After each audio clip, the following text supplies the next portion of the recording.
Ayan, magpapatay lang po ako ng ilaw.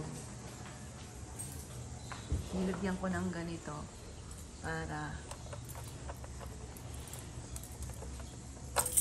para sa gabi po maliwanag dito.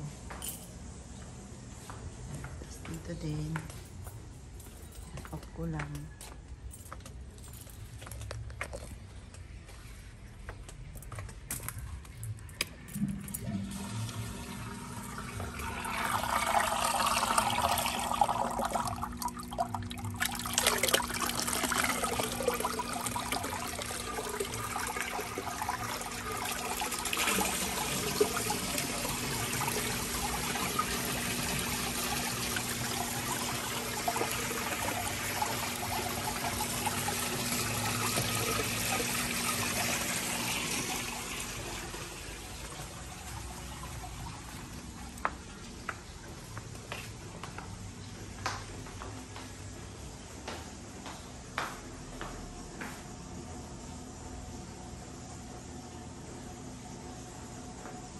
Dito po tayo sa bahay ni Joey.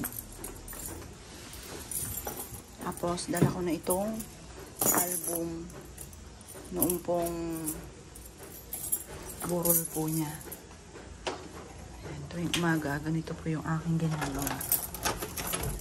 Kasi walang ibang pumapasok po dito kundi nagpapatay ng ilaw kundi ako. Dahil natatakot daw po sila. Ayan. Kasi daw, di ko po alam sa kanila, marami silang mga kwento. Pero sa akin, wala naman. Wala naman ako naririnig. Ayan.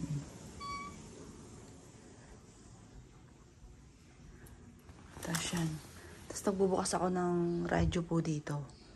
Ayan, bubukas ako dyan. Kaso ngayon, di ko muna bubuksan. Kasi, magbibideo pa po ako. Ayan, good morning anak. Love you.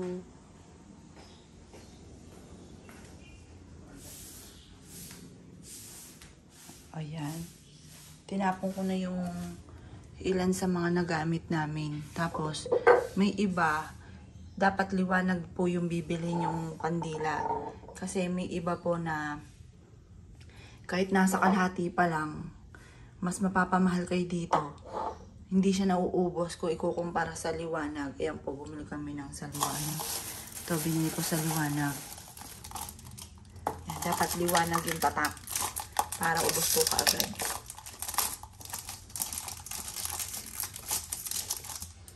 Ayan, maglalagay ulit ako dito. Lagay ko na ka dito mamaya lahat. Sisindihan ko na siya. Tapos to, tatapong ko na to. Yan, sa November 26 po yung 6 days. Mamaya, nagbibideo pa ako.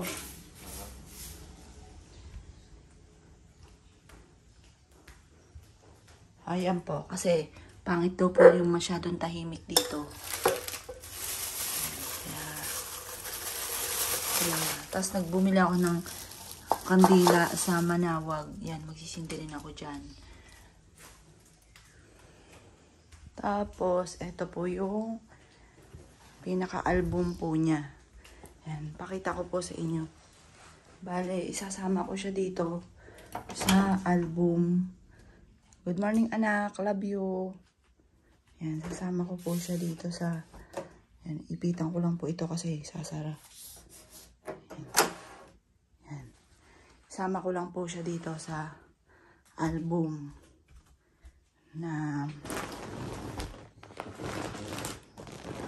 yan, anak makikiupo. Dito sa part na to, dito siya lagi, dyan sa sulok na yan. Tapos dito, paghihiga lang siya. Pero dito siya madalas kasi gawa ng make-up. Yan, ito po na-receive namin nung isang gabi. Ayaw buksan ng mister ko. Hindi daw po niya kayang buksan.